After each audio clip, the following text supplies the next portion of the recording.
At the start of the 15th century, the once mighty Kingdom of England finds itself in the grips of major internal unrest. The chaotic rule of Richard II paves the way for his dramatic overthrow by the ambitious Henry Bolingbroke, soon to be crowned Henry IV of Lancaster. But the usurper's grip on power is immediately challenged by Welsh rebellion, Scottish incursions, and the betrayal of former allies, plunging the realm into civil war. On the bloody field by Shrewsbury, King Henry IV and his son, future Henry V, will fight to protect their claim to the fragile crown of England.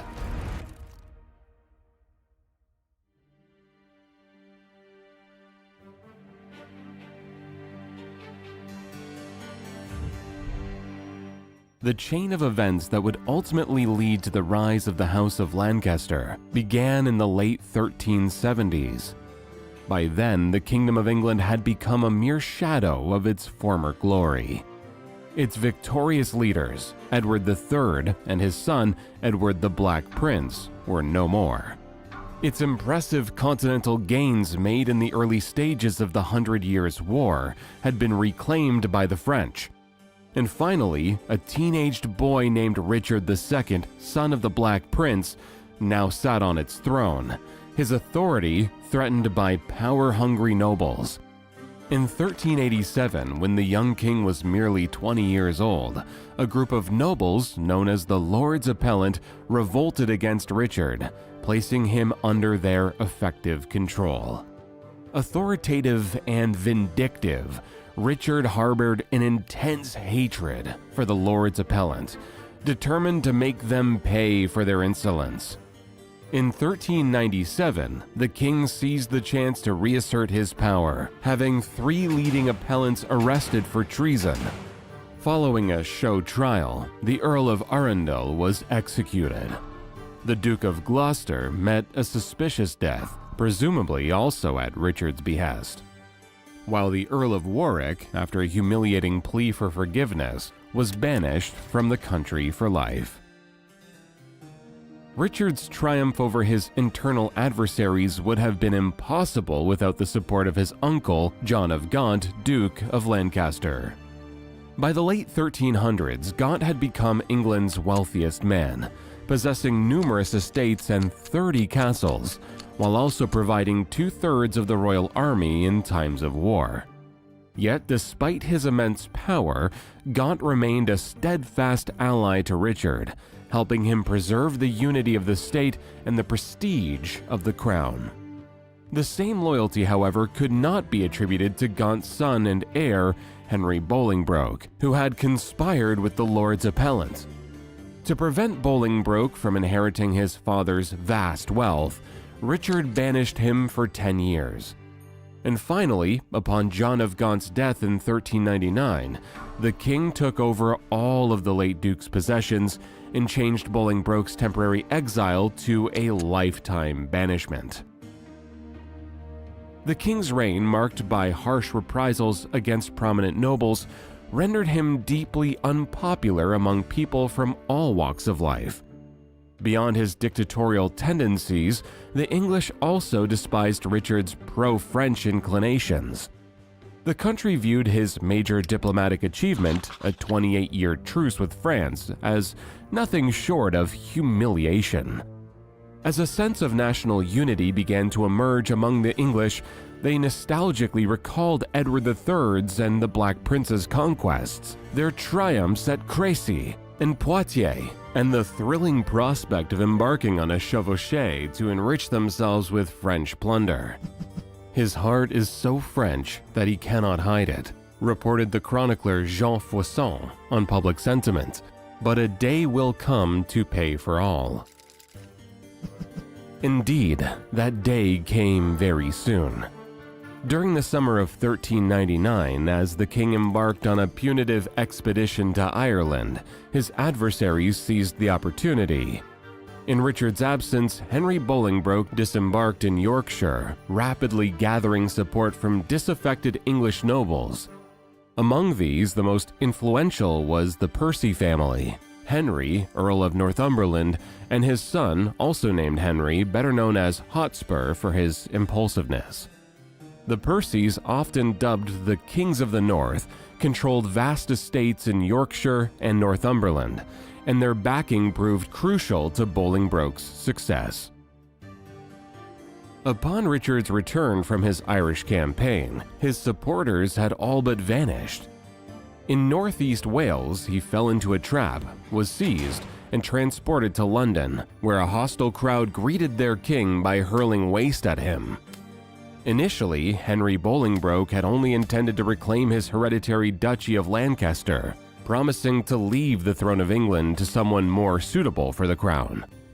However, the country's rejection of Richard was so unanimous that Bolingbroke saw a real chance to usurp the throne. On September the 30th, he was crowned King Henry IV, signifying the transfer of power in England to the House of Lancaster, a branch of the Plantagenets and direct descendants of John of Gaunt. Richard was declared dethroned and, supposedly, starved to death 4 months later.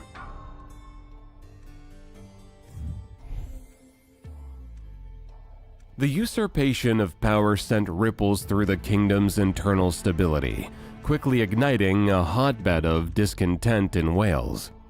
Although the last independent rulers of this region had been defeated in the 1280s, Wales remained dry tinder, ready to spark at any moment. In the late 14th century, two contrasting groups emerged in Wales. On one side were the English settlers and administrators, extracting wealth from the region. And on the other stood the increasingly alienated Welsh population. Oppression on ethnic grounds fueled widespread discontent as locals were stripped of trade rights, and the nobility was barred from holding top administrative positions. A sense of bitterness and nostalgia overcame the Welsh, who lamented, "Where once there were Britons, we now have Englishmen. Welshmen suffer daily thereby." Thus, by the late 1300s, the Welsh were primed for rebellion, lacking only a leader and a catalyst to ignite their cause. They found both in the figure of Owain Glyndŵr.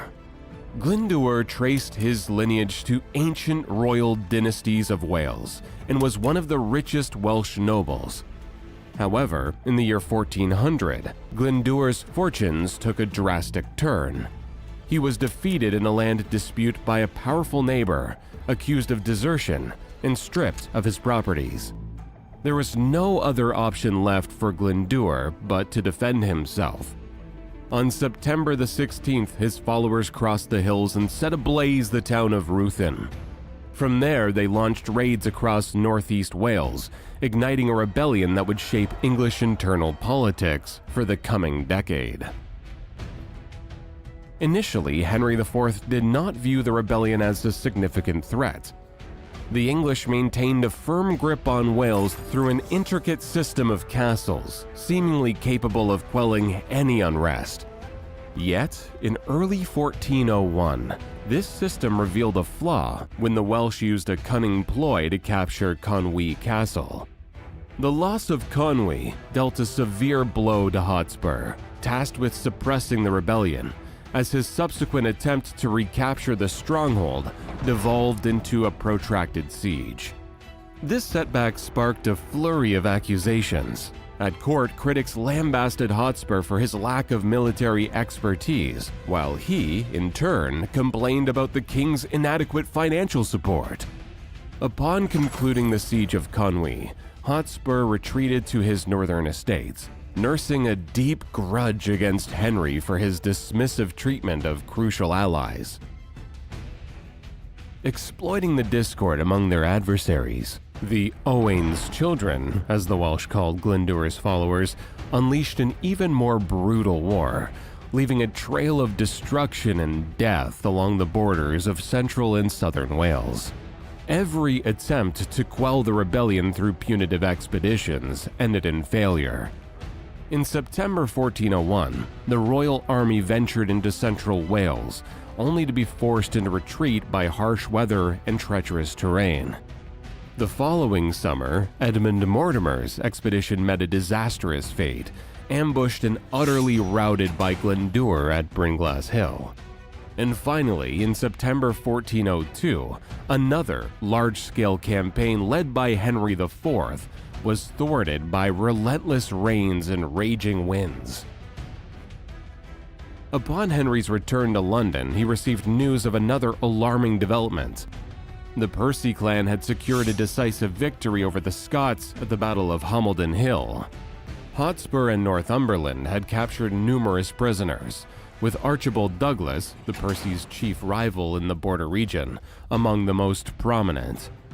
Learning of this, Henry IV swiftly commanded the Percys to refrain from ransoming the valuable Scots, and instead gather them all in Westminster.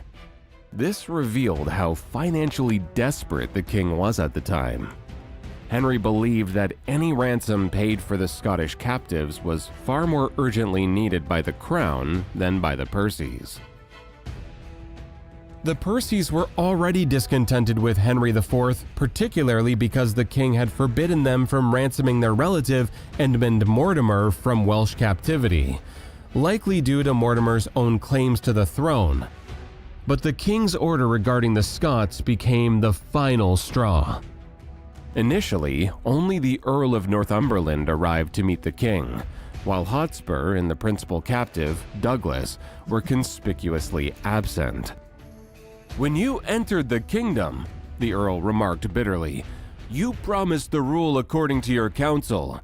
You have year by year received large sums from the country, and yet you say that you have nothing and pay nothing, which angers your commons. God grant you better counsel." That very autumn, Henry IV had an even more confrontational exchange with Hotspur. Frustrated by another delay in delivering the prisoners, the king branded Hotspur a traitor and went so far as to hit him in the face. "I swear this shall be the dearest bought buffet that ever was in England." "Not here, but in the field," retorted Hotspur, before hastily departing for the north of England. The specter of another rebellion, this time involving his key allies, now loomed ominously over Henry IV. According to modern researchers, Percy's rebellion against Henry was an impulsive decision rather than a premeditated one. With most of their forces tied up on the Scottish border and immovable, Hotspur had to seek an alternative source of manpower. And for this purpose, he turned to Cheshire. The men of Cheshire had long been renowned for their martial prowess and dedication to professional military service. They had played a pivotal role in King Edward I's Welsh campaigns and were instrumental in the armies of Edward III and the Black Prince during the 100 Years' War.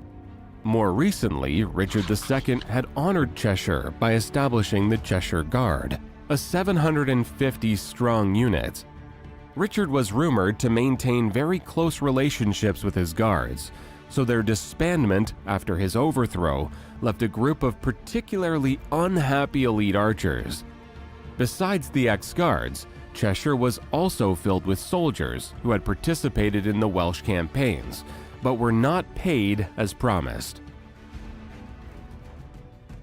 In July 1403, Hotspur and his rebel companions entered Chester, encountering not opposition, but support from the town's upper class. Seizing the moment, Hotspur promptly urged the men of Cheshire to join his army, proclaiming that Richard II, allegedly still alive, would soon arrive in Chester. Disaffected Cheshire nobles, along with their vassals and associates, including Richard's former guards, began flocking to Percy's banner. Further bolstering their ranks, Thomas Percy, Hotspur's uncle, arrived with a contingent of 200 men-at-arms and 800 archers, comprising half of the English forces stationed in Wales. The rebels' primary target was Shrewsbury, the lone royalist stronghold in the region. Capturing it would have allowed Hotspur to recruit fresh troops from the south, establish a link with Glendour, and grant the Earl of Northumberland sufficient time to join them from the north. Henry IV was well aware of that. He swiftly mustered his forces and rushed to Shrewsbury, determined to prevent the rebels from consolidating their position.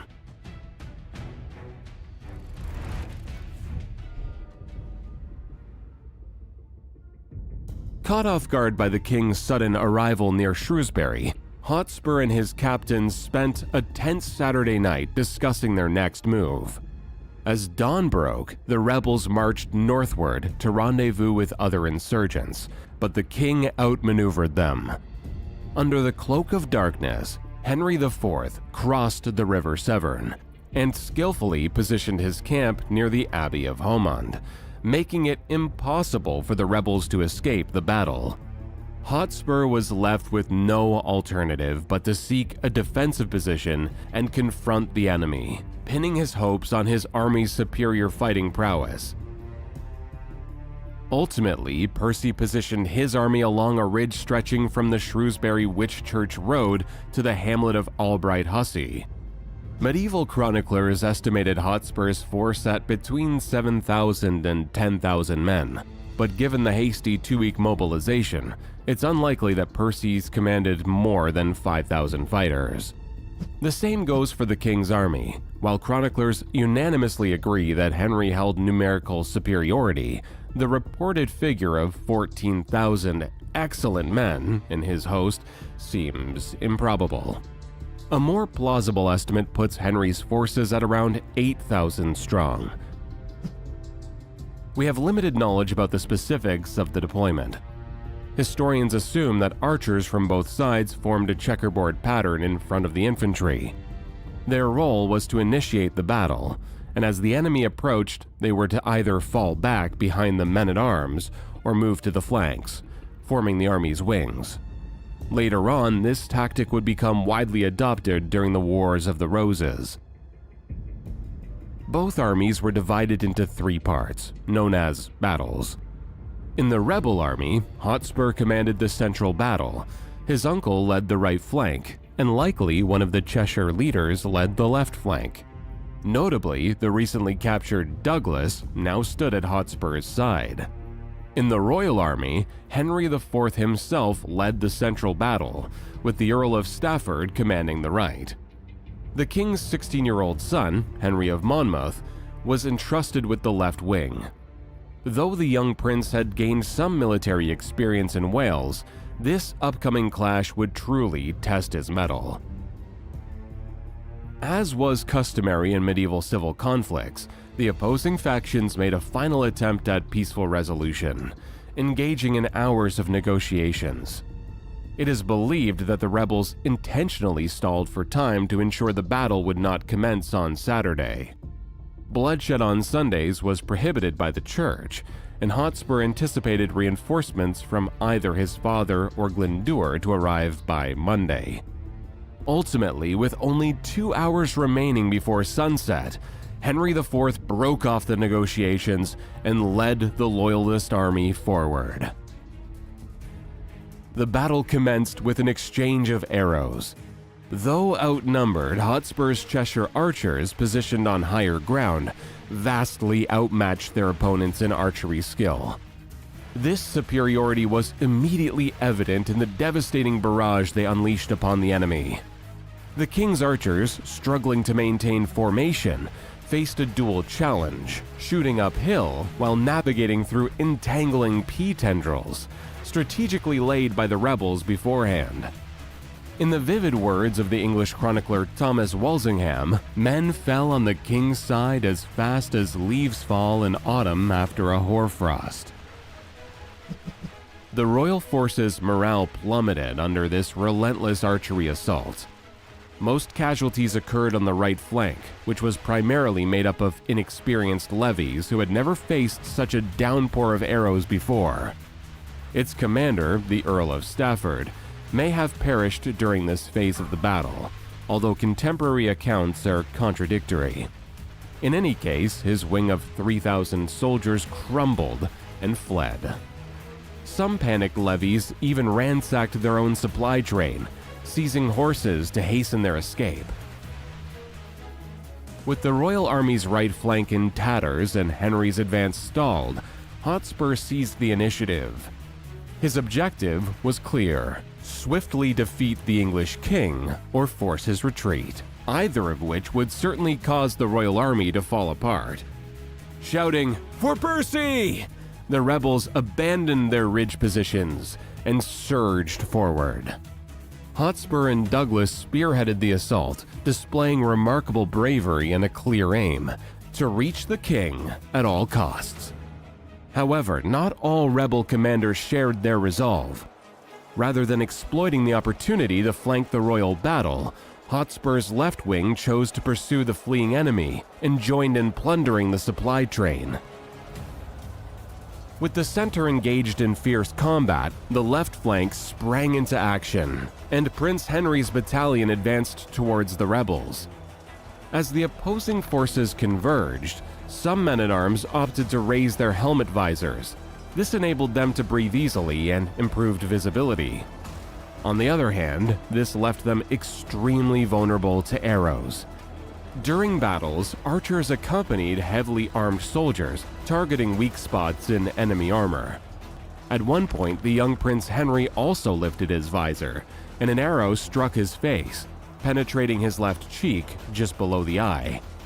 Historical accounts claim the prince supposedly stayed on the battlefield. It is hard to believe that.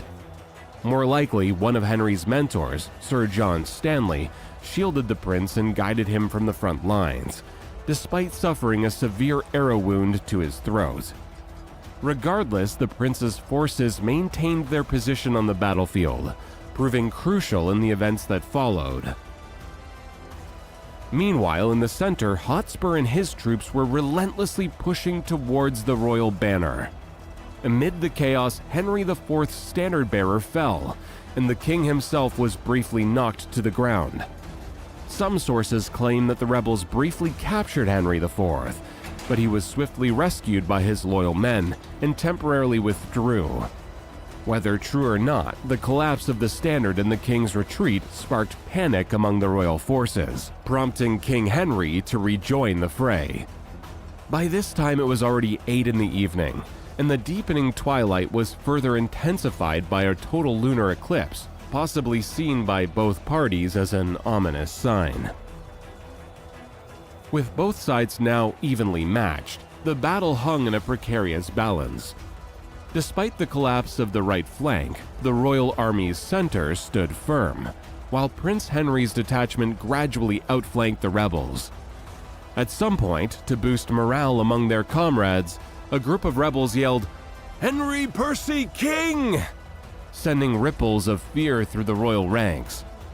Undeterred, the king countered with a resounding shout, "Henry Percy dead!" To everyone's surprise, the rebel lines fell eerily silent. This could only mean one thing: Hotspur was indeed dead. The circumstances of Hotspur's death are still uncertain. Thomas Walsingham noted that, while he led his men in the fight rashly penetrating the enemy hosts, he was unexpectedly cut down, by whose hand is not known. In the aftermath, the majority of his followers fled to Cheshire via the Whitchurch Road. Though the encroaching darkness likely prevented Henry from mounting a large-scale pursuit, his soldiers still managed to catch several rebellion leaders, including Thomas Percy and Archibald Douglas. The precise toll of those brutal hours near Shrewsbury will never be known. While some sources claim up to 8,000 casualties, more credible estimates range between 1,600 and 2,300. Evidence suggests that Henry IV's supporters bore the brunt of the losses, with 28 identified fallen knights on the king's side compared to only 8 among the insurgents. Eyewitnesses reported that the majority of the deceased were buried in a vast mass grave. In commemoration, Henry IV would later order the construction of Battlefield Church on this site, where it stands to this day.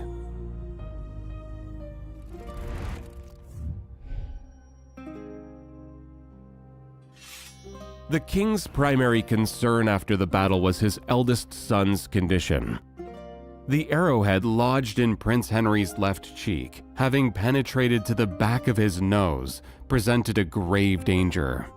For several days, the prince was given herbal extracts and opium to alleviate his pain until the royal physician, John Bradmore, devised a unique tool to extract the arrowhead. The procedure must have been agonizing, and it left the prince with a permanent facial scar. This likely explains why Henry was later depicted in profile rather than the semi-profile stance typical of other Plantagenets. Meanwhile, the king was deciding the fate of the rebellion leaders. Thomas Percy and 2 other lords from Cheshire were executed in Shrewsbury's Market Square. Hotspur's body was quartered, his head subsequently displayed on a stake in York. In contrast, the king extended mercy to the common soldiers from Cheshire. Save for a few troublemakers who were outlawed, most received pardons and an opportunity to resume military service. This proved to be a wise move. Half a century later, at the onset of the Wars of the Roses, Cheshire would become a stronghold for the House of Lancaster. The reconciliation between the king and the Earl of Northumberland took place in York, although their meeting was chilly. Northumberland absolved himself of any involvement in the rebellion, shifting blame onto Hotspur and Thomas Percy, and received a full pardon from the king. Henry may have believed the Earl no longer posed a threat, but he would soon discover how mistaken he was. Driven by vengeance for his lost family, Northumberland revolted once more, only to be ultimately defeated and slain at the Battle of Bramham Moor in 1408. From 1405 onwards, Henry IV's health significantly deteriorated, leading his son to handle most of the unresolved issues in Wales. By 1407, Henry had successfully pacified North Wales and seized Glyndwr's stronghold, the Castle of Aberystwyth. Owain launched his final campaign in 1410, but his forces were dispersed. For 3 more years, Glyndwr roamed the hills with his remaining followers. The circumstances and date of his death remain unknown. Consequently, in Welsh folklore, Glyndwr became the sleeping hero, destined to return in times of trial. Prince Henry's military campaigns in Wales served as preparation for his future conquests in France. There, he mastered the art of siege and artillery warfare. Moreover, he learned to maintain control over conquered territories through strategically deployed garrisons. To pacify the hostile population, he employed terror, induced famine, and calculated conciliatory measures. The coastal fortifications constructed during the 13th century conquest of Wales were restored to their original purpose and reinforced with river fleets for surprise attacks and garrison replenishment. One day, Henry would use France's inner waterways in a similar fashion. By 1410, England appeared to be finally stabilizing after a prolonged period of internal turmoil. The situation across the English Channel, on the other hand, was markedly different. Join us next time as we delve into how Charles VI's mental illness precipitated a violent feudal conflict in France, the Armagnac-Burgundian Civil War. Thank you for watching. If you enjoyed this video, help others discover it too. Hit the like button, share your thoughts in the comments, and subscribe for the upcoming episodes. Until next time.